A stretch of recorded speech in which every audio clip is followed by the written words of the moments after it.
Hello student, કેમ છો? મજામાં? સાઈ રામ. હવે 11મા ધોરણની અંદર ચેપ્ટર નંબર 4 રાસાયણિક બંધન અને આણ્વીય રચનામાં લાસ્ટ ટોપિકમાં આપણે ચર્ચા કરી હતી સ્ફટિક જાળી રચના એટલે કે સ્ફટિક, લેટિસ અને લેટિસ એન્થાલ્પી વિશેની ચર્ચા કરી હતી. હવે એની અંદર પદની સમજૂતીમાં આપણે આગળ વધીએ એ પહેલા આજના વિડીયોમાં આપણે શું કરવાના છીએ એ પહેલા તમને કહી દઉં કે આજના વિડીયોમાં બે અગત્યના છે પોઈન્ટ ચાલશે ને એને રિલેટેડ કોમ્પિટિટિવ એક્ઝામ જેડબલઈ અને નીટમાં પૂછાયેલા પ્રશ્નો છે એનું ઇન્સ્ટન્ટમાં હું પૂછીશ. ખાસ કરીને રિસન્ટલી હમણાં જે નીટ લેવાયેલી છે એમાં કયો ક્વેશ્ચન પૂછાણો હતો એની ચર્ચા આપણે કરશું એ પોઈન્ટના બાદ, બરોબર, કે જે તમને ઇન્સ્ટન્ટમાં આપીશ.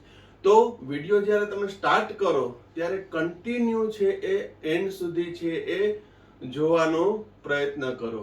એવું નહીં કે 10-15 મિનિટ પછી જોઈ અને ફરી પાછું પોઝ કરીને મૂકી દીધું, બીજી વાર જોઈએ. કન્ટિન્યુ જોવો અને જે તે છે એ ઓન ધ સ્પોટ તમારે લખાઈ જવું જોઈએ. જે તે હોમવર્ક આપ્યું હોય એ આપી દેવાનું હોય. આ રીતનું વર્ક કરશો તો તમારું પરિણામ છે એ સારું એવું મેળવી શકશો, બરોબર. તો હવે આપણે કેટલાક પદ સમજતા હતા. એમાં નેક્સ્ટ પદ બંધ લંબાઈ. તો બંધ લંબાઈ કેને કહેવાય? તો કે અણુમાં જોડાયેલા બે પરમાણુ વચ્ચેના સંતુલિત અંતરને શું કહેવામાં આવે છે? બંધ લંબાઈ, બોન્ડ લેન્થ. અહીં અણુમાં ઉદાહરણ લઉં કે ક્લોરીન Cl2. તો ક્લોરીન માં એક ઇલેક્ટ્રોનની ભાગીદારીથી સહસંયોજક એક બંધ રચાય છે. તો ક્લોરીન સિંગલ બોન્ડ ક્લોરીન. તો આ બે પરમાણુ વચ્ચેનું સંતુલિત અંતર 198 પાઇકોમીટર છે. કેટલું છે? 198 પાઇકોમીટર. તો તે ક્લોરીનની બંધ લંબાઈ કહેવાય. અન્ય ઉદાહરણ લઈએ, હાઇડ્રોજન સિંગલ બોન્ડ હાઇડ્રોજન. એની બંધ લંબાઈ છે 74 પાઇકોમીટર. આપણે ત્રીજા ચેપ્ટરમાં ભણી ગયા હતા કે જે બે અંતર છે એનું સરેરાશ મૂલ્ય એટલે આપણે એને કીધી હતી સહસંયોજક ત્રિજ્યા.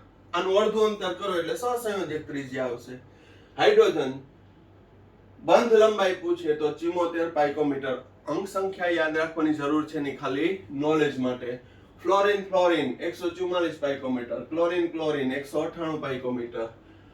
OH આ વિષમ કેન્દ્રીય એટલે કે જુદા જુદા પરમાણુ હોય O અને H વચ્ચે, તો એનું 96 પાઇકોમીટર.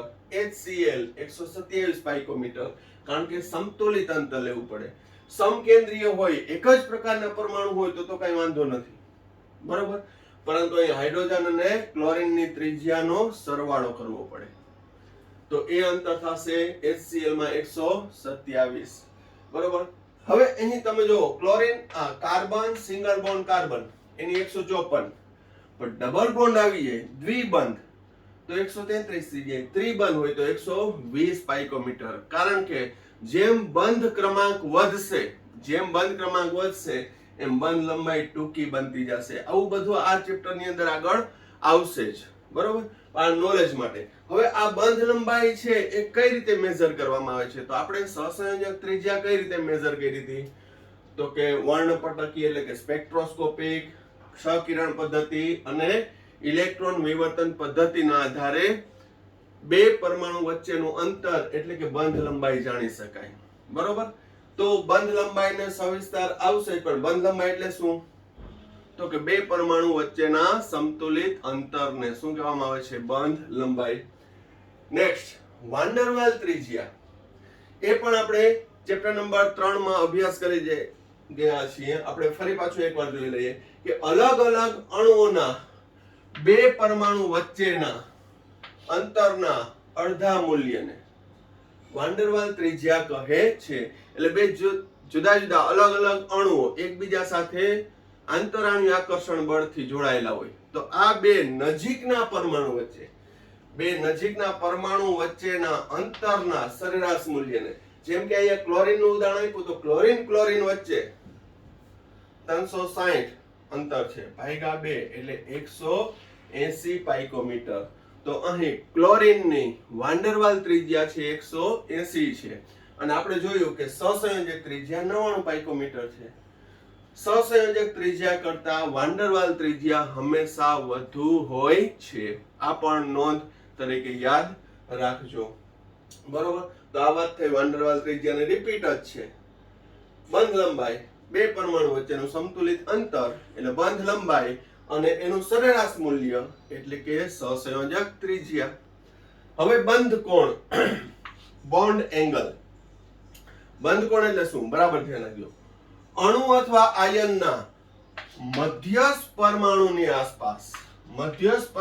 આસપાસ બંધન ઇલેક્ટ્રોન ધરાવતી, ટૂંકમાં બંધથી જોડાયેલા પરમાણુ, બંધન ઇલેક્ટ્રોન ધરાવતી કક્ષકો વચ્ચેના રચાતા ખૂણાને શું કહેવામાં આવે છે, તેનો બંધ કોણ કહે છે. બંધ કોણ એટલે શું, તો કે અણુ હોય કે આયન એના મધ્યસ્થ પરમાણુની આસપાસ બંધન ઇલેક્ટ્રોનથી ધરાવતી કક્ષકો વચ્ચે રચાતો ખૂણો એટલે કે બંધ કોણ.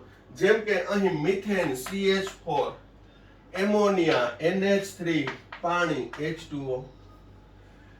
મિથેન એ સમચતુષ્ફલકીય છે, sp3 સંકરણ અને સમચતુષ્ફલકીય છે. તો કોઈ પણ હાઇડ્રોજન, કાર્બન, હાઇડ્રોજન આ બંધ ઇલેક્ટ્રોન ધરાવતી, બંધન ઇલેક્ટ્રોન ધરાવતી કક્ષકો, hydrogen, carbon, hydrogen, hydrogen, carbon, hydrogen, hydrogen, carbon, hydrogen, કોઈ પણ બંધ છે એ 109 ડિગ્રી અને 28 મિનિટનો છે.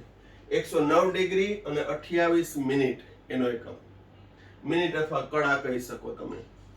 એમોનિયા છે એનો વિકૃત સમચતુષ્ફલકીય છે.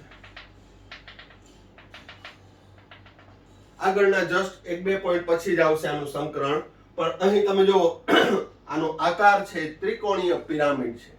કેવો છે, ત્રિકોણીય પિરામિડ. Hydrogen, hydrogen, hydrogen. તો આ કોઈ પણ hydrogen, nitrogen, hydrogen, hydrogen, nitrogen, hydrogen આ વચ્ચે રચાતો ખૂણો એ 160 ડિગ્રીનો છે. કેટલાનો છે, 160 ડિગ્રી. પાણીમાં હાઇડ્રોજન, ઓક્સિજન, હાઇડ્રોજન આ બંધ કોણ તો 104.5 ડિગ્રીનો છે. હવે આગળ જતા આપણે ભણશું કે આ ત્રણનું સંકરણ sp3 જ છે.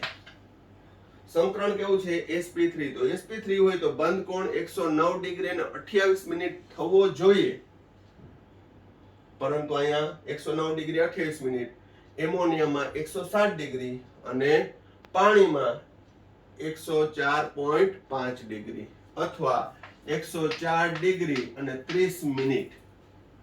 60 મિનિટ 1 ડિગ્રી થાય એ તમને ખબર જ હશે.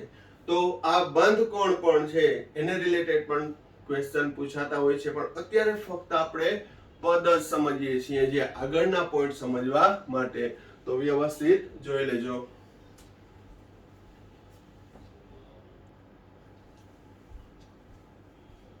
હવે નેક્સ્ટ પદ, બંધ એન્થાલ્પી, બંધન ઉર્જા. સાદા અર્થમાં કહું તો બંધ તોડવા માટે આપવી પડતી ઉર્જા. પણ એની સ્પેસિફિક વ્યાખ્યા શું, તો કે વાયુમય અવસ્થામાં બે પરમાણુ વચ્ચે રહેલા એક મોલ બંધને તોડવા માટે, એક મોલ બંધને તોડવા માટે એટલે કે એક બંધને તોડવા માટે આપવી પડતી ઉર્જાને શું કહેવામાં આવે છે, બંધ એન્થાલ્પી અથવા તો બંધન ઉર્જા. તો બંધન ઉર્જા એટલે શું, તો કે વાયુમય અવસ્થામાં બે પરમાણુ વચ્ચે રહેલા એક મોલ બંધને તોડવા માટે આપવી પડતી ઉર્જાને શું કહેવામાં આવે છે, એની બંધ એન્થાલ્પી. જેમ કે અહીં hydrogen, single bond hydrogen 435.8 kilo joule ઉર્જા આપો તો હાઇડ્રોજન પરમાણુમાંથી અણુમાંથી બે હાઇડ્રોજન પરમાણુ બનશે. પણ ઓક્સિજનમાં ડબલ બોન્ડ છે તો એની બંધ એન્થાલ્પી થશે 498 કિલો જૂલ ઉર્જા આપો ત્યારે બે ઓક્સિજન પરમાણુ મુક્ત થાય. નાઇટ્રોજનમાં ટ્રિપલ બોન્ડ હોવાથી એની બંધ એન્થાલ્પી સૌથી વધુ 946 કિલો જૂલ. બરોબર, કારણ કે અહીંયા ત્રિબંધને તોડવા છે, એક મોલ બંધને તોડવા માટે. અહીંયા દ્વિબંધ છે તો એના માટે આપવી પડતી ઉર્જા વધી ગઈ, ત્રિબંધમાં એનાથી પણ વધુ છે. બરોબર, તો એની કહેવાય બંધ એન્થાલ્પી. અને આ જે મેં એક્ઝામ્પલ લીધા એને કહેવામાં આવે છે સમકેન્દ્રીય અણુ. હજી ક્લોરીનની વાત અપાવું chlorine single bond chlorine 242 kilo joule ઉર્જા આપો એટલે 2 ક્લોરીન પરમાણુ બંધ થતો, જેને વિયોજન એન્થાલ્પી પણ કહેવાય. ડિસોસિએશન એન્થાલ્પી, વિયોજન એન્થાલ્પી, બંધ તોડવા માટે આપવી પડતી ઉર્જા. અને આ બધા કેવા ઉદાહરણ કહેવાય? સમકેન્દ્રીય, એટલે અણુમાં પરમાણુ સમાન હોય. હવે HCl નું ઉદાહરણ લો તો HCl માં 431 કિલો જૂલ ઉર્જા આપો તો હાઇડ્રોજન અને ક્લોરીન છૂટા પડે એટલે બંધ તૂટે. પરંતુ બંધ એન્થાલ્પી નું મૂલ્ય છે એક રસપ્રદ ઘટના છે. કઈ રીતે? જો કે અહીં તમે જો પાણીમાં OH બે OH બંધ છે, પરંતુ બરાબર ધ્યાન રાખજો, પાણીમાંનો એક OH બંધ તોડવા માટે અને H અને OH માં રૂપાંતર કરવા માટે 502 કિલો જૂલ ઉર્જા આપવી પડે, જ્યારે OH બંધને તોડવા માટે 427 કિલો જૂલ. આ OH બંધને તોડવા માટે 427, પાણીમાંના OH બંધને તોડી અને હાઇડ્રોજન અને OH બને, હાઇડ્રોજન અને OH તો 502 કિલો જૂલ. પછી એ OH માં રહેલા બંધને તોડવા માટે ઉર્જા કેટલી આપવી પડે? તો કે 427. ટૂંકમાં બંને OH ની બંધ એન્થાલ્પી નું મૂલ્ય સમાન નથી. પરિણામે પાણીની બંધ એન્થાલ્પી શોધવી હોય તો એનું સરેરાશ બંધ એન્થાલ્પી લેવામાં આવે છે. જેમ કે પાણીમાં બે OH છે, એક OH ને તોડવા માટે 502, બીજા OH ને તોડવા માટે 427, તો 502 વત્તા 427 ભાગ્યા 2 એટલે સરેરાશ પાણીની બંધ એન્થાલ્પી કેટલી? 464.5 કિલો જૂલ ઉર્જા આપો પ્રતિ મોલ પ્રતિ OH, ત્યારે એ બંધ તૂટી જશે. ઓન એન એવરેજ પહેલામાં 502 આવી, બીજામાં 427. આમ એ ઓન એન એવરેજ પ્રતિ મોલ કેટલી ઉર્જા આપવી પડે? 464.5. વધુમાં અહીં મેં OH ની લખી 502, અહીંયા OH ની લખી 427, પરંતુ ઇથેનોલ હોય, ઇથેનોલમાં OH છે, તો ઇથેનોલમાં રહેલા OH અને પાણીમાં રહેલા OH ની બંધ એન્થાલ્પી સમાન હોઈ શકે નહીં. કેમ? તો કે અહીં હાઇડ્રોજન જોડાયેલું છે, અહીં ઇથાઇલ સમૂહ જોડાયેલો છે. અહીં કયો સમૂહ જોડાયેલો છે? ઇથાઇલ. અહીંયા કયો જોડાયેલો છે? હાઇડ્રોજન. એટલે બંનેમાં OH બંધ એન્થાલ્પી નું મૂલ્ય કેવું હશે? જુદું જુદું. આ આંકડા તમારે યાદ નથી રાખવાના, પરંતુ તમને ઉષ્માગતિશાસ્ત્ર ચેપ્ટર નંબર 6 ભણશું ત્યારે આ બધા કન્સેપ્ટ કામ આવશે. બરોબર? તો બંધ એન્થાલ્પી એટલે શું? તો કે વાયુરૂપ 1 મોલ બંધને તોડવા માટે આપવી પડતી ઉર્જા. જેમ બંધ ક્રમાંક વધુ તેમ બંધ એન્થાલ્પી વધુ. બંધ ક્રમાંક વધુ, આ એક બંધ છે, અહીં દ્વિબંધ છે, અહીં ત્રિબંધ છે, તો બંધ એન્થાલ્પી નું મૂલ્ય વધતું જશે. તો બંધ ક્રમાંક અને બંધ એન્થાલ્પી છે એ સમપ્રમાણિક. વધુમાં જોયું કે વિષમ કેન્દ્રીય અણુ હોય તો એમાં બંધ એન્થાલ્પીના મૂલ્ય જુદા જુદા આવે. પાણીમાં OH બે OH છે, પણ બંને OH ના બંધ એન્થાલ્પીનું મૂલ્ય સમાન નથી, માટે એને સરેરાશ બંધ એન્થાલ્પી ગણવી પડે. વધુમાં પાણીમાં રહેલો OH અને ઇથેનોલમાં રહેલા OH ની બંધ એન્થાલ્પીનું મૂલ્ય સમાન હશે નહીં, કારણ કે પાણીમાં OH સાથે હાઇડ્રોજન જોડાયેલો છે, ઇથેનોલમાં OH સાથે ઇથાઇલ સમૂહ જોડાયેલો છે, જેને લીધે પણ છે એ બંધ એન્થાલ્પીના મૂલ્યમાં ફેરફાર થાય. બરોબર? ત્યારબાદ નેક્સ્ટ બંધ ક્રમાંક, બોન્ડ ઓર્ડર. બંધ ક્રમાંક, તો બંધ ક્રમાંકની વ્યાખ્યા એકદમ સરળ છે. અણુમાં રહેલા બે પરમાણુ વચ્ચેના બંધની સંખ્યાને, અણુમાં રહેલા બે પરમાણુ વચ્ચેના બંધની સંખ્યાને શું કહેવાય? બંધ ક્રમાંક. જેમ કે હાઇડ્રોજન સિંગલ બોન્ડ હાઇડ્રોજન એક બંધ, ક્લોરીન સિંગલ બોન્ડ ક્લોરીન એક બંધ, દ્વિબંધ, ત્રિબંધ. સામાન્ય રીતે બંધ ક્રમાંક છે એ પૂર્ણાંકમાં લઈએ તો એક બંધ, દ્વિબંધ અને ત્રિબંધ હોય. આ ઉપરાંત અપૂર્ણાંક બંધ પણ આવશે. વધુમાં સમ ઇલેક્ટ્રોનીય હોય કે ઇલેક્ટ્રોનની સંખ્યા સમાન હોય તેવી સ્પીસીઝના બંધ ક્રમાંક પણ કેવા હોય છે? સમાન હોય છે. દાખલા તરીકે ફ્લોરીન અને પેરોક્સાઇડ. ફ્લોરીન અને પેરોક્સાઇડમાં ઇલેક્ટ્રોનની સંખ્યા ગણજો, 18 ઇલેક્ટ્રોન આવશે. તો ફ્લોરીનમાં ફ્લોરીન સિંગલ બોન્ડ ફ્લોરીન છે, તો પેરોક્સાઇડમાં ઓક્સિજન સિંગલ બોન્ડ ઓક્સિજન છે. એવી રીતે N2 માં CO માં અને NO+ માં 14 ઇલેક્ટ્રોન છે. તમે ગણશો ને તો 14 ઇલેક્ટ્રોન છે. એ બધામાં છે ત્રિબંધ છે. N2 અને CO નું બંધારણ તમે જોયું છે, એમાં ત્રિબંધ છે. NO માં પણ કેવું આવશે? ત્રિબંધ. જે આપણે આગળના ટોપિકની અંદર અભ્યાસ કરશું. તો આ વાત થઈ મુખ્ય પદ, જે ખૂબ જ અગત્યના છે. 11મા ધોરણમાં પરીક્ષા લક્ષી કહું તો 2 માર્કના પ્રશ્નો પૂછાઈ શકે, પણ ફંડામેન્ટલી આ પોઈન્ટ ખૂબ જ અગત્યના છે. ક્યાં? તો કે સ્ફટિક જાળી રચના, સ્ફટિક લેટિસ એન્થાલ્પી, પછી બંધ લંબાઈ, વાન્ડરવાલ ત્રિજ્યા, પછી બંધ કોણ, બંધ એન્થાલ્પી અને બંધ ક્રમાંક. આ ફંડામેન્ટલી સમજવું ખૂબ જ અગત્યનું છે. બરોબર? ભલે ચેપ્ટર નંબર 3 માં રિપીટ થયું છે, પણ આપણે ચેપ્ટર નંબર 4 માં ટેક્સ્ટ બુક ની અંદર આવતા દરેક પોઈન્ટ છે કન્સિડર કરી લેશું. ફરી એકવાર કહું છું કે 11મા ધોરણની એન્યુઅલ એક્ઝામ માટે બરોબર છે કે જે ટોપિક ડિડક્ટ કર્યા છે, કટ કર્યા છે, એ આપણે નહીં કરીએ, પણ ભણવાનું તો બધું છે જ. કારણ કે બી ગ્રુપ માટે એડમિશન લેવા માટે એક નીટ જ ઓપ્શન છે, અને નીટમાં કોર્સ કટ થશે નહીં. બરાબર? કોર્સ કટ કરે તો એ પોસિબલ નથી, કારણ કે તો આખા બધા કેમેસ્ટ્રીના 30 ચેપ્ટરમાંથી ક્વેશ્ચન હોય છે. તો કન્સેપ્ટ કપાઈ જાય તો એને રિલેટેડ ક્વેશ્ચન પૂછી શકે નહીં. એટલે જે બી ગ્રુપના વિદ્યાર્થી છે એને તો ખૂબ જ મહેનત કરવાની જરૂર છે. એઝ વેલ એઝ મેથ્સ વાળાને પણ બાકાત નથી. બરોબર? તો 11th નો પાયો પાકો રહે એના માટે છે દ્રઢ બનો, રેગ્યુલર થાવ અને સંપૂર્ણ વિડીયો જોવો. પોઈન્ટ જોઈ લેજો.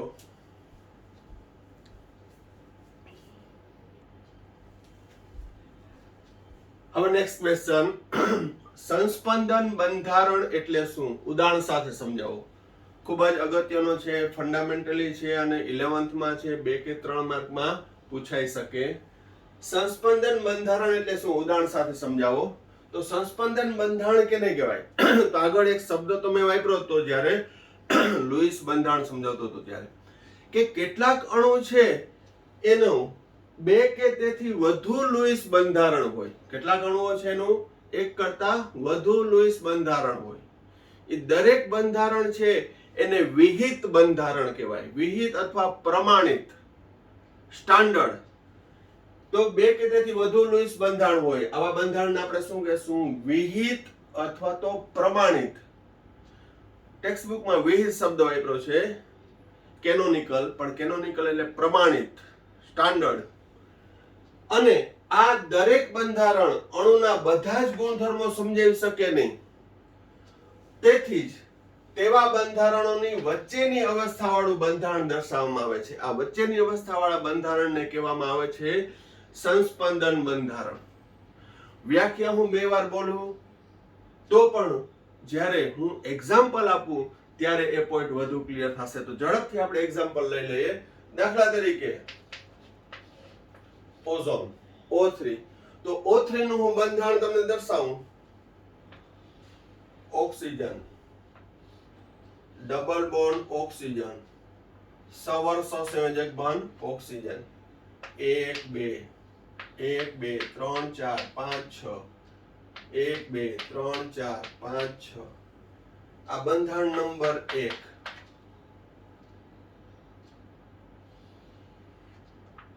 હવે અહીંયા સવર સહસંયોજક બંધ, અહીંયા ડબલ બોન્ડ. ડબલ બોન્ડ છે ત્યાં 2 અબંધકારક, મધ્યસ્થ પરમાણુ પાસે 1 અબંધકારક અને એક બંધ પાસે 3 અબંધકારક. આ બંધારણ મારે સમજાવવાની જરૂર છે નહીં. બરોબર? તો આ ઓઝોનના 2 શક્ય બંધારણ છે. લુઈસ બંધારણ બંને સાચા છે, બંનેમાં અષ્ટક પૂરું થાય છે. આ દરેક બંધારણને કેવું કહેવાય છે? વિહિત પ્રમાણિત બંધારણ. ઓઝોનનું વિહિત બંધારણ 1, વિહિત પ્રમાણિત બંધારણ 2. તો આ 2 બંધારણ છે. હવે આમાંથી સાચું કયું? તો કે આ બંને છે એ બધા ગુણધર્મ સમજાઈ નથી શકતું. કેવા ગુણધર્મ જોજો. ઓક્સિજન ડબલ બોન્ડ ઓક્સિજન અને ઓક્સિજન સિંગલ બોન્ડ ઓક્સિજન છે. આમાં double bond single bond double bond. હવે ઓક્સિજન ડબલ બોન્ડ ઓક્સિજનની બંધ લંબાઈ 121 પાઇકોમીટર છે. ઓક્સિજનમાં દ્વિબંધ લંબાઈ કેટલી છે? 121 પાઇકોમીટર. હવે બંધ લંબાઈ શબ્દ આવ્યો તો તરત જ વ્યાખ્યા ક્લિયર થઈ જવી જોઈએ કે બે પરમાણુ વચ્ચે ના સમતુલિત અંતરને શું કહેવાય? બંધ લંબાઈ. તો O2 માં 121 પાઇકોમીટર છે અને peroxide oxygen single bond oxygen એટલે પેરોક્સાઇડ એમાં બંધ લંબાઈ 148 પાઇકોમીટર છે. તો ઓઝોનમાં શું છે? ડબલ બોન્ડ છે અને સિંગલ બોન્ડ છે. તો અહીં બંધ લંબાઈ 121 પાઇકોમીટર અને આની થવી જોઈએ 148 પાઇકોમીટર. જ્યારે આ બંધારણની વાત કરું તો આની થવી જોઈએ 148 પાઇકોમીટર, આની થવી જોઈએ 121 પાઇકોમીટર. પરંતુ ઓઝોન અણુનું સ્પેક્ટ્રોસ્કોપિક પદ્ધતિ દ્વારા દરેકની બંધ લંબાઈ માપી તો દરેક ઓક્સિજન સિંગલ બોન્ડ ઓક્સિજન બંધ લંબાઈ એક સમાન 128 પાઇકોમીટર મળી. કેટલી મળી? 128. હું એમ કહું કે બંધારણ નંબર 1 સાચું, તો બંધારણ નંબર 2 એ સાચું જ છે. અષ્ટક પૂરું થાય જ છે. પરંતુ કેટલાક ગુણધર્મો છે એ બંધારણ નંબર 1 કે 2 સમજાવી શકતું નથી. બંધારણ નંબર 1 માં હું આપણે અહીંયા લઈએ આને 1 નંબર આપું, આ 2 અને આ 3. હું એમ કહું કે પહેલા બીજા વચ્ચે બંધ લંબાઈ 121 છે અને પહેલા અને ત્રીજા વચ્ચે 148 છે. આ બંધારણમાં તમે કહો આ બંધારણમાં 148 છે અને 121 છે. તો આ ગુણધર્મ સમજાવવા મુશ્કેલ, પણ પ્રેક્ટિકલી માહિતી પ્રાયોગિક રીતે તો બધાની બંધ લંબાઈ કેટલી આવી? 128 પાઇકોમીટર. તો એવું કેમ? તો કે આથી જ લુઈસના આ બે વિહિત બંધારણ વચ્ચેની અવસ્થાનું ત્રીજું બંધારણ કેવું રજૂ કર્યું? Oxygen single bond oxygen single bond oxygen. અને આ બંધ છે એ બંને વચ્ચે પરિવર્તનશીલ.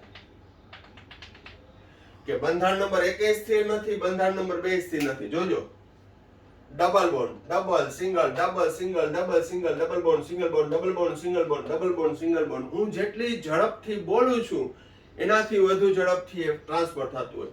ડબલ હતું સિંગલ થઈ ગયું, સિંગલ હતું ડબલ થઈ ગયું. આ બે બંધારણો વચ્ચે છે એ રેઝોનન્સ થયેલું હોય છે, સંસ્પંદન થતું હોય છે, રૂપાંતરણ થતું હોય છે. એટલે આ એક સ્થિર બંધારણ નથી, કોઈ એક અસ્થિર બંધારણ નથી, બંનેની વચ્ચેની. એટલે અહીં ડબલ સિંગલ તો હું આમ કરું તો તમને વેવ્સ લાગશે.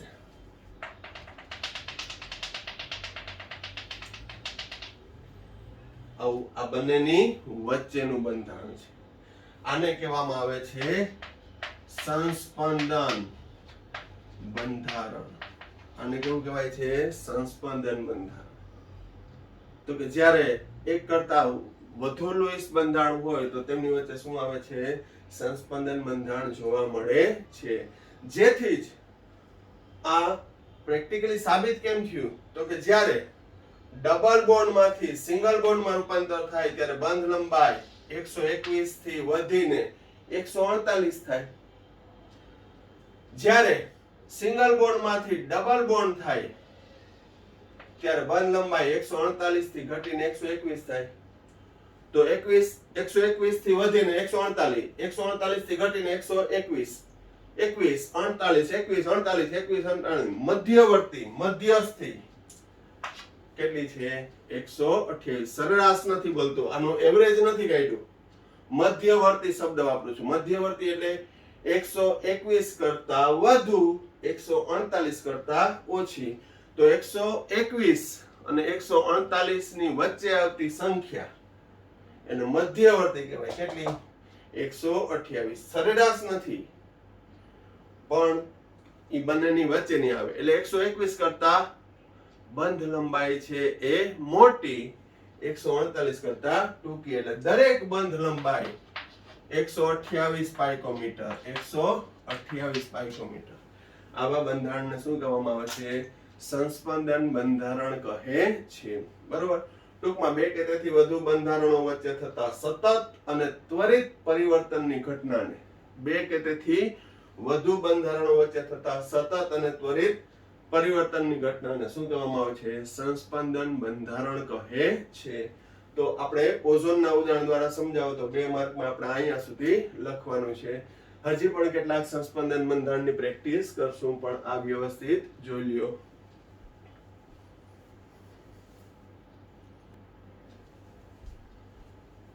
હવે સંસ્પંદનના કેટલાક બંધારણ જોઈએ. જેમ કે CO3-2, તો એનું લોએસ બિંદુ નિરૂપણ double bond, single bond, single bond, -1 -1. લોએસ બંધારણ ડાયરેક્ટ લખું છું. 1 2 3 બંધારણ 1 2 3. તમે કે અહીંયા પહેલા અને કાર્બન વચ્ચે દ્વિબંધ નહીં,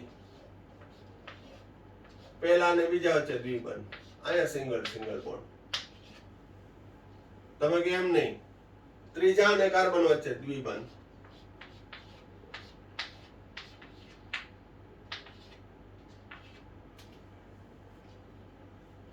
double bond, single bond, double bond, single bond, double bond, single bond. તો CO3 ના 3 વિહિત બંધારણ. સ્ટાન્ડર્ડ બંધારણ કેટલા? 3, પણ એને સંસ્પંદન બંધારણ, single bond, single bond, single bond.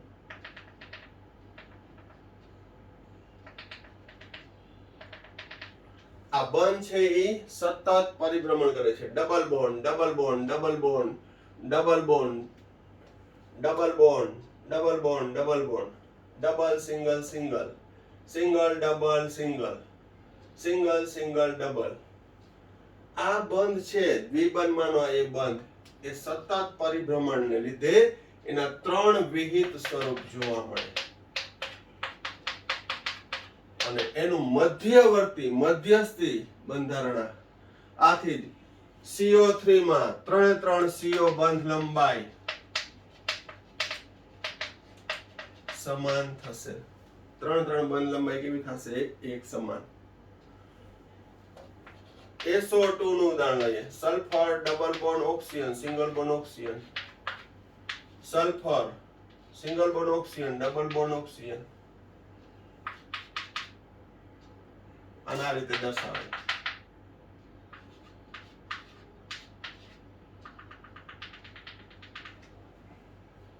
એવી રીતે બેન્ઝીન C6H6, બેન્ઝીન તમે 10માં પણ જોયું હશે. બેન્ઝીનમાં 6 કાર્બન આ રીતે દોરાય. એકાંતરે double bond, double bond, single bond, double bond, single bond, double bond. બીજું બંધારણ, કાર્બનના 6 કાર્બન બેન્ઝીનના. હવે ડબલ બોન્ડ અહીંયા હતો તો અહીંયા single bond, double bond, single bond, double bond, single bond, double bond. એકાંતરે double single, double single, double single, double single, single double, single double, single double. પણ આ બંને બંધારણમાં જો double bond, single, double single, double single, double single, double single, double single. સંસ્પંદન બંધારણ. આ 3 બંધ છે. બેન્ઝીનમાં એકાંતરે 3 દ્વિબંધ છે. પણ આ 3 દ્વિબંધ છે સતત ફરતા છે. ફરતા છે એટલે સર્કલ લાગશે. સ્થિર પંખો હોય ત્યારે એના 3 પાંખિયા તમે જોજો, 3 પાંખિયા પંખાના. પરંતુ એ સતત double single, double single, double single, double single, double single પરિવર્તન પામતો હોય ત્યારે આ વર્તુળમય વલય રચાશે. પંખો તમે જોશો ને તો પંખાના 3 પાંખિયા સ્થિર હશે, પણ જો તમે એને ચાલુ કરશો તો તમને સર્કલ દેખાશે. બરાબર. તો આ એનું સંસ્પંદન બંધારણ થયું. આ એનું શું થયું? સંસ્પંદન બંધારણ. આ એનું શું થયું? સંસ્પંદન બંધારણ. તો જ્યારે એક કરતા વધુ લૂઈસ બંધારણ હોય તો તેમની મધ્યવર્તી અવસ્થામાં દર્શાવવામાં આવે છે. બરોબર. પરિણામે અહીં આવા બંધારણને શું કહેવાય? સંસ્પંદન બંધારણ. અને સંસ્પંદન બંધારણને લીધે અહીં CO બંધ, અહીં SO બંધ, અહીં CC બંધ, લંબાઈ એક સરખી હશે. બાકી અહીંયા C ડબલ બોન્ડ C છે, C સિંગલ બોન્ડ CA છે. હવે આની બંધ લંબાઈ 133 પાઇકોમીટર, આની બંધ લંબાઈ 154 picometre single bond. Double bond ની છે 133. પણ બેન્ઝીનમાં દરેક કાર્બન બંધ લંબાઈ 139 પાઇકોમીટર છે. કેટલી છે? 139. Due to resonance. કેને કારણે? સંસ્પંદનને કારણે દરેક બંધ લંબાઈ એક સમાન મળે છે. નહીતર તો ડબલ બોન્ડ હોય તો 133 હોવી જોઈએ, કાર્બન સિંગલ બોન્ડ કાર્બન હોય તો 154 થવી જોઈએ. પરંતુ બેન્ઝીનની દરેક બંધ લંબાઈ કેટલી છે? કાર્બન બંધ લંબાઈ 139. 133 કરતા વધુ, 154 કરતા ઓછી, મધ્યવર્તી, જેમ મેં ઓઝોનમાં સમજાવ્યું હતું એમ. બરાબર? તો આ લુઈસ બંધારણ પહેલા તમને દોરવાની પ્રેક્ટિસ હોવી જોઈએ. એના આધારે તમે સંસ્પંદન બંધારણ સમજાવી શકો. વ્યવસ્થિત જોઈ લેજો.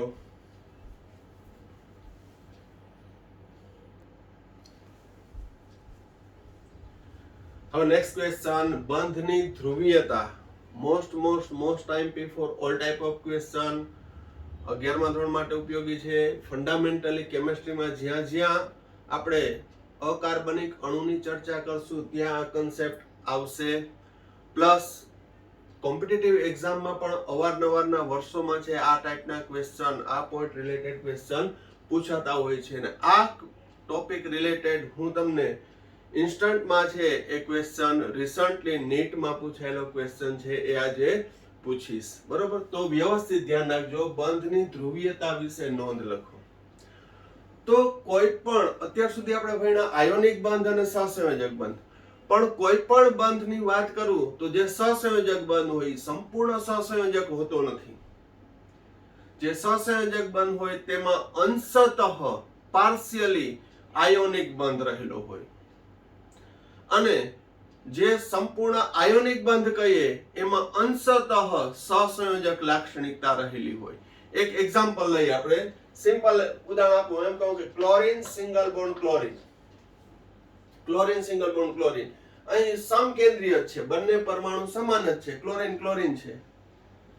તો આ બંધમાંનું ઇલેક્ટ્રોન યુગ્મ છે બંનેની વચ્ચે સરખાંતરે રહેતું હશે, એટલે કે સંપૂર્ણ સહસંયોજક છે. અહીં સહિયારી ભાગીદારી છે. પરંતુ આગળ જતા હું એક પ્રક્રિયા કરીશ કે FeCl3 ની હાજરીમાં ક્લોરીનમાં શું થશે ખબર? બંધમાંનું ઇલેક્ટ્રોન યુગ્મમાં કોઈ એક ક્લોરીન મેળવી લેશે એટલે માઈનસ બનશે. આ ક્લોરીન પ્લસ બનશે. એક ક્લોરીન માઈનસ, એક ક્લોરીન પ્લસ, અને બનશે Cl પ્લસ અને FeCl4 માઈનસ. શું કામ છે, કઈ રીતે છે અત્યારે સમજવાની જરૂર નથી. મારો કહેવાનો ભાવાર્થ એ છે કે હતો સહસંયોજક બંધ, પરંતુ પ્રક્રિયા દરમિયાન એક ક્લોરીન માઈનસ બન્યો, બીજો ક્લોરીન પ્લસ બન્યો, તો એ આયોનિક આવ્યું. બીજું એક્ઝામ્પલ આપું. HCl. ચાલો ને, HCl માં એક ઇલેક્ટ્રોનની ભાગીદારીથી સહસંયોજક એક બનશે એટલે સંપૂર્ણ સહસંયોજક છે. પરંતુ બંધમાંનું ઇલેક્ટ્રોન યુગ્મ ક્લોરીન ખેંચે છે એટલે એના ઉપર આંશિક ઋણ વીજભાર, આની પર ડેલ્ટા માઈનસ ચાર્જ કહેવાય. આંશિક ઋણ વીજભાર, હાઇડ્રોજન ઉપર આંશિક ધન વીજભાર. તો આ ધ્રુવીય બંધ કહેવાય. કેવો બંધ કહેવાય? ધ્રુવીય. હતો શેરિંગ, ઇલેક્ટ્રોનની ભાગીદારી, છતાંય એમાં આયોનિક લાક્ષણિકતા આવી.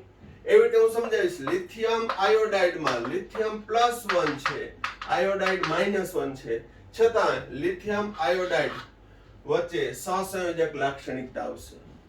કઈ રીતે આવી હું સમજાવીશ આના પછીના ફઝાન રૂલમાં. બરોબર?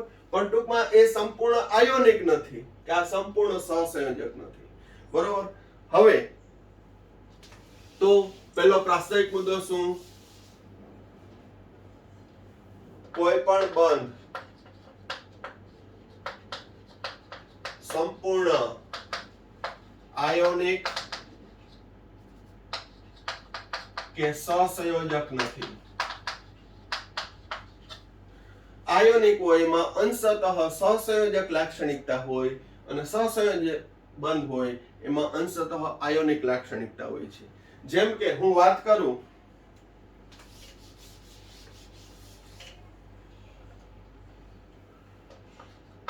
હાઇડ્રોજન, ક્લોરીન, નાઇટ્રોજન, O2 આ બધા અણુની અંદર વાત કરીએ તો એ સમકેન્દ્રીય છે, સમકેન્દ્રીય છે અને અધ્રુવીય છે. કેવા છે? અધ્રુવીય, એટલે એના ઉપર વીજભાર ના હોય. અહીંયા ક્લોરીન સિંગલ બોન્ડ ક્લોરીન, જો હું FeCl3 ના વાપરું ને તો બંધમાંનું ઇલેક્ટ્રોન યુગ્મ બંનેની વચ્ચે જ સરખા અંતરે ગોઠવાશે. એ ધ્યાન રાખજો. પણ પ્રક્રિયા પરિસ્થિતિમાં આ એક Cl+ બને માઇનસ બને, પણ નોર્મલ એમને ક્લોરીન અણુ છે તો ક્લોરીન અણુમાં બંધમાંનું ઇલેક્ટ્રોન યુગ્મ બંનેના હાથમાં રહેશે. એક ઇલેક્ટ્રોનની ભાગીદારીથી રચાતું બંધ બંનેની વચ્ચે જ રહેશે, એટલે એને અધ્રુવીય કહેવાય, નોન પોલાર. એને શું કહેવાય? Non polar. બરાબર. પરંતુ વિષમ કેન્દ્રની વાત કરું, hydrogen fluoride, HCl, NH3, H2O આ વિષમ કેન્દ્રીય એટલે જુદા જુદા પરમાણુથી બનેલો અણુ, એની વાત કરું તો એમાં સહસંયોજક ઉપરાંત આયોનિક લાક્ષણિકતા પણ છે. કઈ રીતે? તો આપણે HF ના ઉદાહરણ પર જોઈએ. હાઇડ્રોજન સિંગલ બોન્ડ ફ્લોરીન, એક ઇલેક્ટ્રોનની ભાગીદારી. બરાબર, લોઈસ બંધારણમાં આવી ગયું એક ઇલેક્ટ્રોનની ભાગીદારી. પરંતુ હાઇડ્રોજન અને ફ્લોરીનમાં વાત કરું તો ફ્લોરીનની વિદ્યુત ઋણતા સૌથી વધુ છે. આથી બંધમાંનું ઇલેક્ટ્રોન યુગ્મ છે ફ્લોરીન તરફ આકર્ષાયેલું રહે છે. એટલે હું આમ લખું, આ ઇલેક્ટ્રોનને છે હું અલગ કલરથી દર્શાવું તો કેના તરફ ખેંચાયેલું રહે છે? ફ્લોરીન તરફ. માટે આપી નથી દીધું, કેના તરફ આકર્ષાયેલું રહે છે? ફ્લોરીન તરફ. માટે ફ્લોરીન ઉપર આંશિક ઋણ વીજભાર, હાઇડ્રોજન ઉપર આંશિક ધન વીજભાર. અંશતઃ એટલે કે થોડો. સંપૂર્ણ ધન અને સંપૂર્ણ ઋણ હોય તો કેટલું કીધું હતું? +1.602 ગુણ્યા 10⁻19 ઘાત કુલમ, -1.602 ગુણ્યા 10⁻19 ઘાત કુલમ. પણ શબ્દ વાપરું છું અંશતઃ, પાર્શિયલ ચાર્જ. તો પાર્શિયલમાં કેટલો હશે? અંશતઃ આંશિક ધન એટલે લેસ ધેન 1.602 ગુણ્યા 10⁻19 ઘાત કુલમ, માઇનસ એટલે લેસ ધેન -1.602 ગુણ્યા 10⁻19 ઘાત કુલમ. એના કરતા ઓછો હોય આના કરતા, એને કહેવાય અંશતઃ ધન અને અંશતઃ ઋણ. અને આ બંધ બને એને ધ્રુવીય બંધ કહેવાય. એને કેવો બંધ કહેવાય? ધ્રુવીય. દરેક નાની નાના પોઈન્ટ છે સમજતા જાજો. આપણે ખાલી નોંધ પૂરી કરવા પૂરતોની બહુ મજા આવશે, અને જે ડિટેલ આવશે એ ગેરંટી આપું એટલી ડિટેલ તમને ક્યાંય નહીં મળે જે આમાં હું આપીશ તમને. બરાબર. તો અહીં શું થયું? ભાગીદારી કરી, પરંતુ ભાગીદારી બાદ ફ્લોરીનની વિદ્યુત ઋણતા વધુ હોવાથી ફ્લોરીન આમ ખેંચતો જતો હતો. એને લીધે એના ઉપર આંશિક ઋણ વીજભાર આવ્યો, કારણ કે પેસિવલી ઇનડાયરેક્ટલી એ લઈ લે છે, સાવ આપી નથી દીધું, હજી જોડાયેલા છે, શેરિંગ છે. પણ શેરિંગમાં ઈ પાર્ટનરશિપના ઇલેક્ટ્રોન ક્યાં રહે છે? ફ્લોરીન બાજુ વધારે ખેંચાયેલા રહે છે. બરોબર. એટલે એના ઉપર આંશિક ઋણ, આની ઉપર આંશિક ધન વીજભાર આવે. આથી આ બંધ કેવો બને છે? ધ્રુવીય બંધ બને છે. અને ધ્રુવીય બંધ બને જેને લીધે એ ધ્રુવીભવન દર્શાવે છે, પોલરાઇઝેશન દર્શાવે છે. પરિણામે થશે શું? પેલા આંકડાકીય માહિતી, સંપૂર્ણ ધન સંપૂર્ણ ઋણનો ચાર્જ આ હોય, પણ અંશતઃ ધન અંશતઃ ઋણનો ચાર્જ એના કરતા ઓછો હોય. તો આથી થશે શું?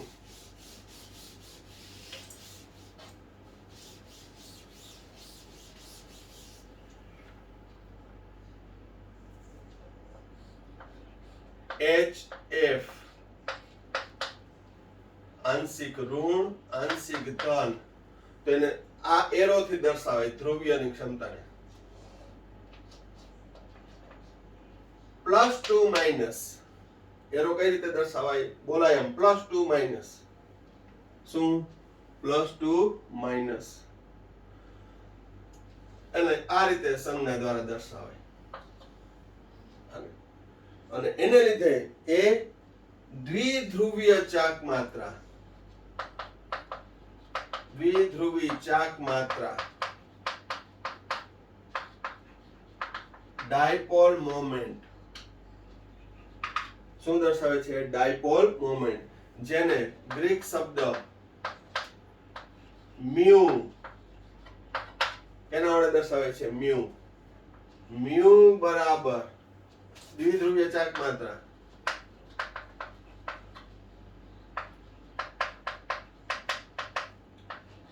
મ્યુ બરાબર અહીં અણુ પરનો કુલંબિક વીજભાર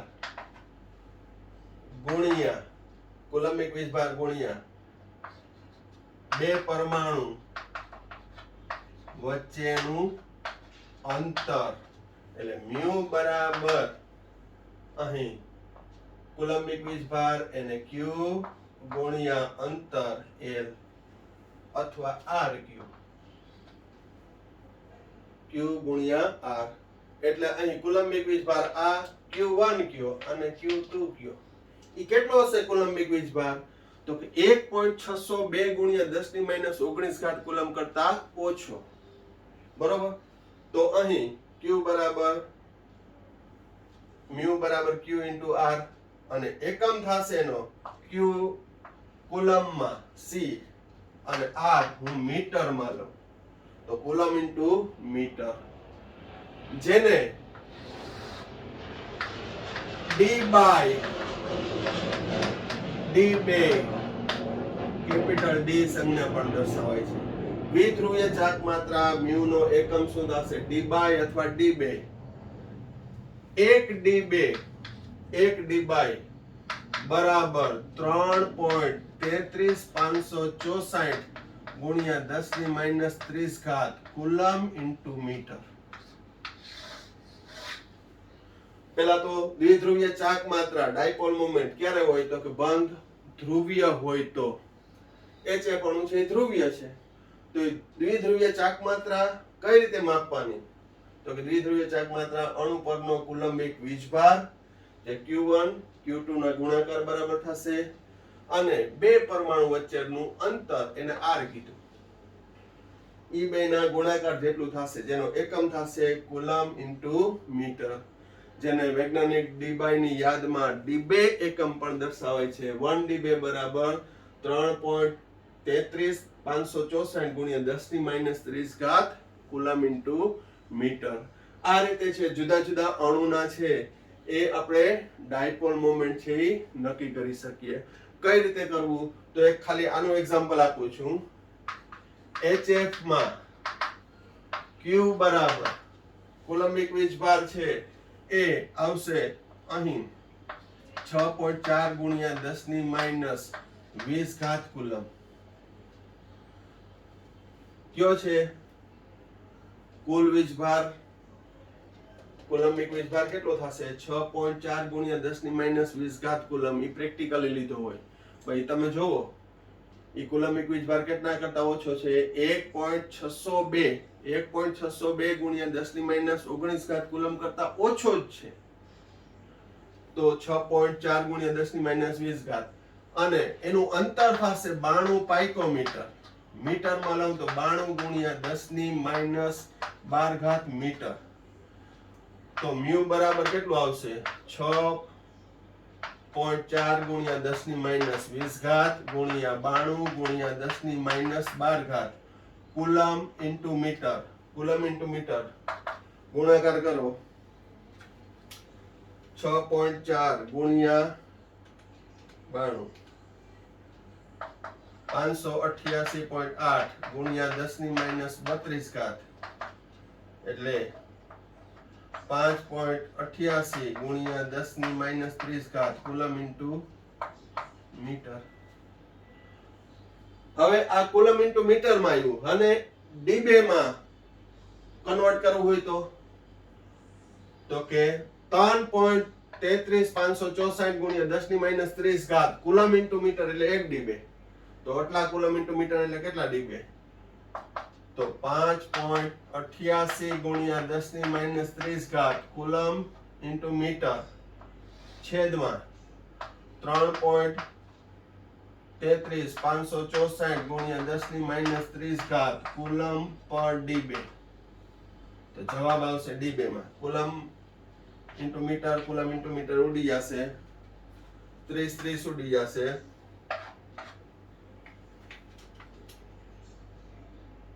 5.88 ભાગ્યા 3.33,564 1.76 ડીબે. કેટલું આવે છે? 1.76 ડીબે. તો અહીં તમે ટેક્સ્ટ બુકમાં પણ જોજો,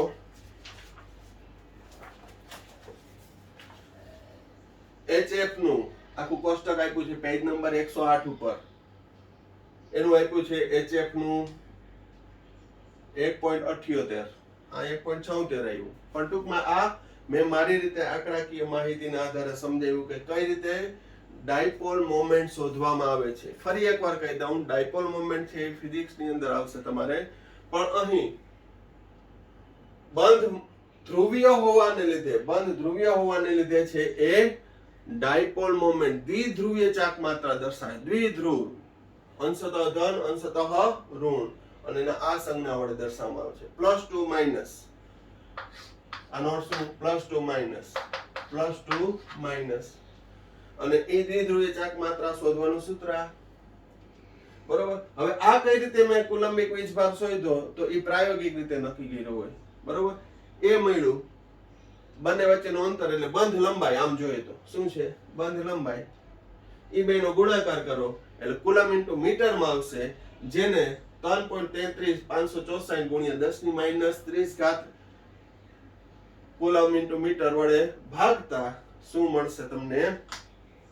તો કે ડીબે માં, જે તમારા ટેક્સ્ટ બુકના કોષ્ટકમાં આપેલું છે. પહેલા આટલું વ્યવસ્થિત જોઈ લ્યો. આજે આ ટોપિક પૂરું કરવા માટે મારે થોડોક વિડિયો લંબાવવો પડે, પણ ફરી એકવાર કહી દઉં છું કે કોન્સ્ટન્ટ એ વિડિયો પૂરો કરજો.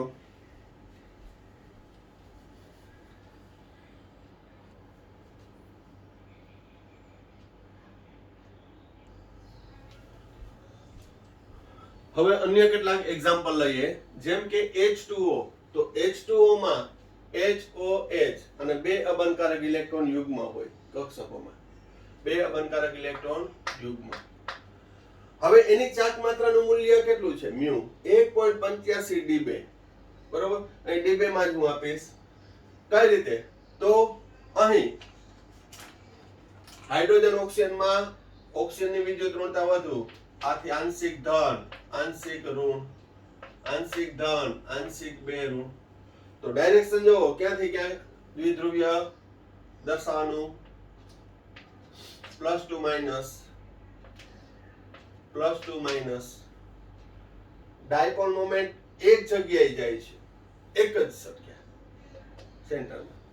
અહીં અબનકારક ઇલેક્ટ્રોન યુગ્મમાં પણ દ્વિધ્રુવીય ચાક માત્રા વધારે છે, ડાયપોલ મોમેન્ટ વધારે છે. એનું direction oxygen to lone pair, અથવા મધ્યસ્થ પરમાણુથી લોન પેર. તો તમે જુઓ દ્વિધ્રુવીય ચાક માત્રાનું જે ડાયરેક્શન છે એ એક જ દિશામાં છે, કારણ કે દ્વિધ્રુવીય ચાક માત્રા છે સદિશ છે, દિશાની જરૂર પડે. સદિશ એટલે +2 માઇનસ એટલે સદિશ થયું, જેના મૂલ્યને દર્શાવવા માટે દિશાની જરૂર પડે. તો કેમ ગયું? હાઇડ્રોજન ટુ ઓક્સિજન બધું ત્યાં એક જગ્યાએ ભેગું થાય. ઓક્સિજન ટુ લોન પેર માટે એની દ્વિધ્રુવીય ચાક માત્રા 1.85 છે.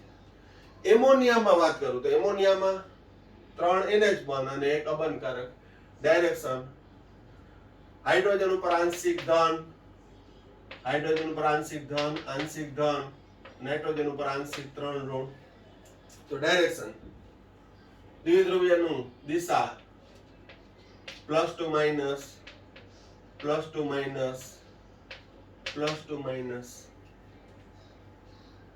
એક જ જગ્યાએ.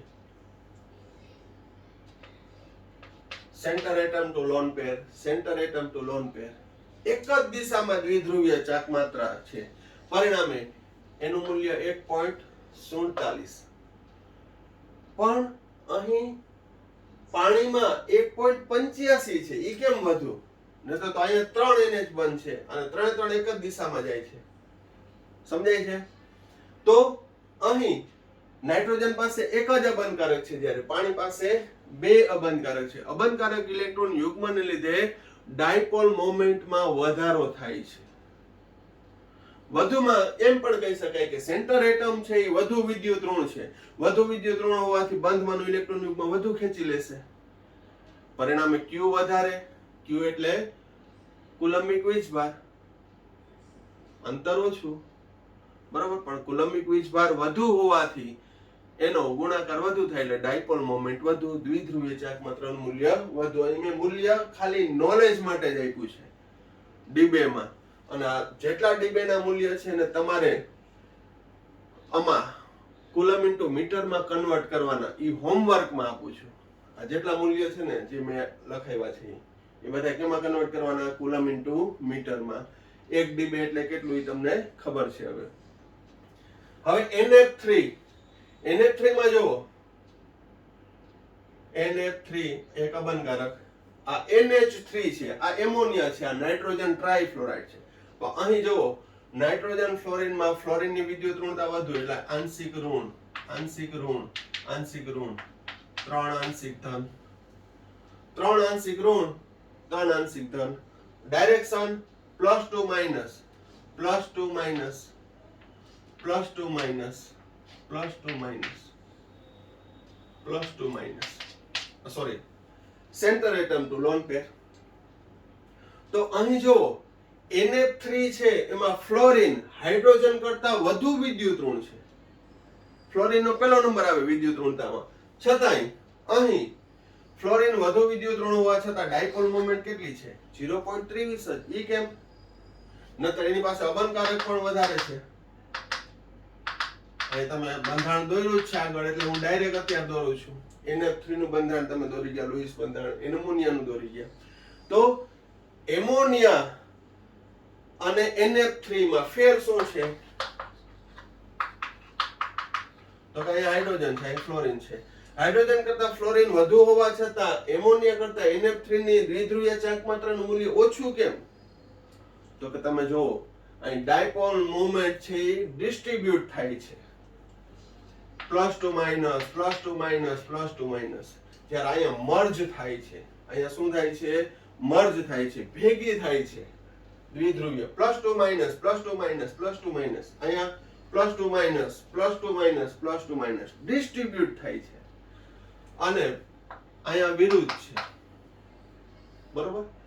આથી પરિણામી દ્વિધ્રુવીય ચાક માત્રાનું મૂલ્ય કેવું આવે છે? ઓછું આવે છે. આમ એમોનિયામાં હાઇડ્રોજન કરતા NF3 માં ફ્લોરિનની વિદ્યુત ઋણતા વધુ હોવા છતાં એમોનિયાની ડાયપોલ મોમેન્ટ દ્વિધ્રુવીય ચાક માત્રાનું મૂલ્ય શા માટે વધુ છે? કારણ આપો. એ કારણ પૂછાઈ શકે, બરોબર. અને એ લિટરેચરમાં હું તમને રેડીમેડ કારણનો જવાબ સાથે કહીશ. એક જ શું? અહીં દ્વિધ્રુવીઓ એક જ દિશામાં છે, અહીં વિરુદ્ધ દિશામાં છે, આટલી ડિસ્ટ્રીબ્યુટ થાય છે, બરોબર. હવે HF માં 1.78, HCl માં 1.0, HBr માં એનાથી ઓછો હશે, HI માં એનાથી ઓછું, કારણ કે વિદ્યુત ઋણતા ઘટતી જાય, પરિણામે ડાયપોલ મોમેન્ટ પણ ઘટતું જશે. એટલે અહીં મ્યુ ના મૂલ્ય HF greater than HCl greater than HBr greater than HI, બરોબર. આ થયા હાઇડ્રોજન હેલાઇડ ના દ્વિધ્રુવીય ચાક માત્રાના મૂલ્યનો ઉતરતો ક્રમ. આ પણ MCQ માટે કામ આવશે, બરોબર. ત્યારબાદ હવે બરાબર ધ્યાન રાખજો, પાણી કરતા એમોનિયાનું ઓછું, કારણ કે અહીંયા 2 અબંધકારક છે. એમોનિયા કરતા NF3 નું ઓછું, કારણ કે ત્યાં દ્વિધ્રુવો પરસ્પર વિરુદ્ધ જાય છે, વિભાજન પામે છે. અહીંયા મર્જિંગ પામે છે. હવે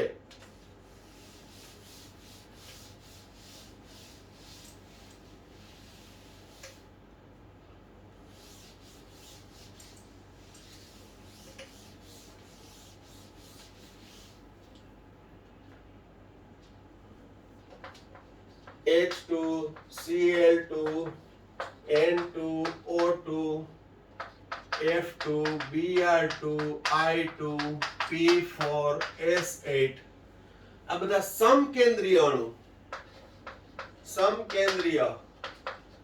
અણુ ને દ્વિધ્રુવીય ચાક માત્રાનું મૂલ્ય કેટલું હોય? 0. સમકેન્દ્રીય અણુ હોય તો એમાં દ્વિધ્રુવીય ચાક માત્રાનું મૂલ્ય કેટલું હોય? 0. કારણ કે અધ્રુવીય છે. આ કેવો છે? અધ્રુવીય. મેં તમને હમણાં સમજાવ્યું. નોન પોલાર છે H2 Cl2 બધાના બંધમાં ઇલેક્ટ્રોન યુગ્મ બંનેની વચ્ચે રહેશે. બરાબર ધ્યાન રાખજો. આ અગત્યનો પોઈન્ટ કે છે કોમ્પિટિટિવ લેવલનો પોઈન્ટ છે. પરંતુ BeF2 beryllium fluoride beryllium ડાઇક્લોરાઇડ BeF3 CO2 CCl4 CH4 આ બધા અણુમાં રેખીય સમતલીય રેખીય અને દ્વિધ્રુવો પરસ્પર વિરુદ્ધ હોવાથી આ બધા અણુમાં પરસ્પર વિરુદ્ધ હોવાથી ડાયપોલ મોમેન્ટ શૂન્ય થશે. ડાયપોલ મોમેન્ટ કેવી થશે? શૂન્ય. કઈ રીતે? આપણે બધાનું એક્ઝામ્પલ લઈએ. બેરિલિયમ ફ્લોરાઇડ ફ્લોરિન આંશિક ઋણ આંશિક ધન આંશિક ઋણ આંશિક ધન. વિદ્યુત ઋણતા ખબર પડવી જોઈએ, નહીતર એમ થાય કે આ તો ઉપર થઈ ગયું. ફ્લોરિન ની વિદ્યુત ઋણતા વધુ. ડાયરેક્શન જુઓ, +2 માઇનસ. દ્વિધ્રુવો પરસ્પર કેવા છે? વિરુદ્ધ છે. +2 માઇનસ. આથી પરિણામી ચાક માત્રા 0. મર્જ નથી થતું. તો બેરિલિયમ ડાઇફ્લોરાઇડ હોય કે બેરિલિયમ ડાઇક્લોરાઇડ હોય એ કેવું થશે? તો કે અધ્રુવીય. ધ્રુવીય હોવા છતાં દ્વિધ્રુવો પરસ્પર વિરુદ્ધ છે. +2 માઇનસ. પરિણામી ચાક માત્રા 0. BeCl2 માં સિમિલર. BF3 માં જો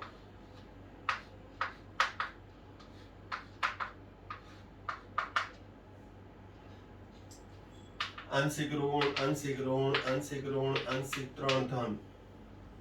ડાયરેક્શન +2 માઇનસ. દ્વિધ્રુવો એક તો સમતલીય છે, એક જ સમતલમાં આવેલા છે. દ્વિધ્રુવીય સમતલીય એક જ સમતલમાં આવેલા હોવાથી દ્વિધ્રુવો પરસ્પર વિરુદ્ધ છે. પરસ્પર વિરુદ્ધ હોવાથી પરિણામી ચાક માત્રા 0. BF3 માં ધ્રુવીય હોવા છતાં BF3 અણુ કેવો થશે? અધ્રુવીય. આ તો ઓલરેડી અધ્રુવીય છે જ, પણ આ બધા ધ્રુવીય હોવા છતાં પરસ્પર દ્વિધ્રુવો વિરુદ્ધ દિશામાં હોવાથી પરિણામે અધ્રુવીય બને, અને અધ્રુવીય બને એટલે ચાક માત્રાનું મૂલ્ય કેટલું થશે? 0. તો BF3 માં 0. CO2 હવે BF3 માં મેં આવું બંધારણ દર્શાવ્યું એક જ સમતલમાં. બરોબર. હવે એવું ના વિચારતા સર NF3 માં એવું ના થાય. તો NF3 નું અણુ છે એનું બંધારણ સમતલીય ત્રિકોણીય નથી, એનું ત્રિકોણીય પિરામિડ છે. NF3 નું કેવું છે? ત્રિકોણીય પિરામિડ. BF3 જેવું નથી, એનું કેવું છે? ત્રિકોણીય પિરામિડ. વળી પાછો પ્રશ્ન થાય સોરી અમને કેમ ખબર પડે? તમને ખબર પડશે જ, કારણ કે હવે પછી આપણે આગળ જેમ વધતા જશું તેમ અણુઓના આકાર, પ્રકાર, સંકરણ બધું આવશે. બરોબર. એટલે ચિંતા ના કરતા. તો NF3 છે એ સમતલીય નથી, એક જ સમતલમાં નથી. જ્યારે BF3 એ સમતલીય છે. બોરોન ટ્રાઇફ્લોરાઇડ. એ રીતે CO2 C double bond O રેખીય છે. CO2 નો અણુ કેવો છે? રેખીય. આંશિક 2 ઋણ આંશિક 4 ધન. ડિરેક્શન +2 માઇનસ દ્વિધ્રુવો પરસ્પર વિરુદ્ધ પરિણામી ચાક માત્રા 0. આમ CO2 ધ્રુવીય હોવા છતાં શું CO2 ધ્રુવીય હોવા છતાં એ કેવો થશે અધ્રુવીય એટલે પરિણામી ચાક માત્રા 0. ફરી પાછું આની થાય SO2 છે એમાં ચાક માત્રા 0 નહીં થાય ચાક માત્રા 0 થશે નહીં કારણ કે SO2 છે એ કોણીય છે પણ મેં તમને કીધું કે આકાર આવશે ત્યારે કહીશ બરાબર ધ્યાન રાખજો અહીં તો અધ્રુવીય ક્યારે થાય અથવા પરિણામી ચાક માત્રા 0 ક્યારે થાય તો કે અણુ રચના સમતલીય હોય એક જ સમતલમાં હોય અને દ્વિધ્રુવો પરસ્પર વિરુદ્ધ ગોઠવાયેલા હોય તો પરિણામી ચાક માત્રા 0 થાય એટલે એ અધ્રુવીય થશે જેમાં મ્યુ નું મૂલ્ય 0. એમાં આ બધા એક્ઝામ્પલ આપ્યા ક્યાં BF2 BCl2 BF3 CO2 CCl4 અને CH4. આ ઉપરાંત થોડાક એડવાન્સ લેવલના આપણે જોઈએ કે જેને મૂલ્ય કેટલું થતું હોય.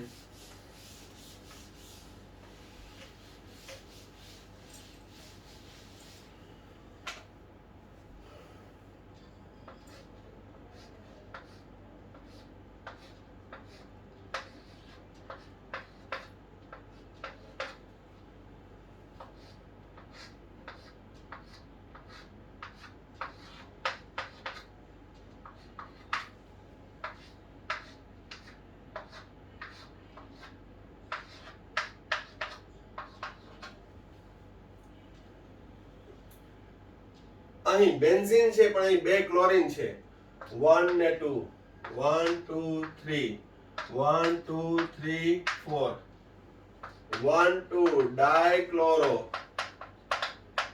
Benzene 1 3 ડાઇક્લોરો benzene 1 4 ડાઇક્લોરો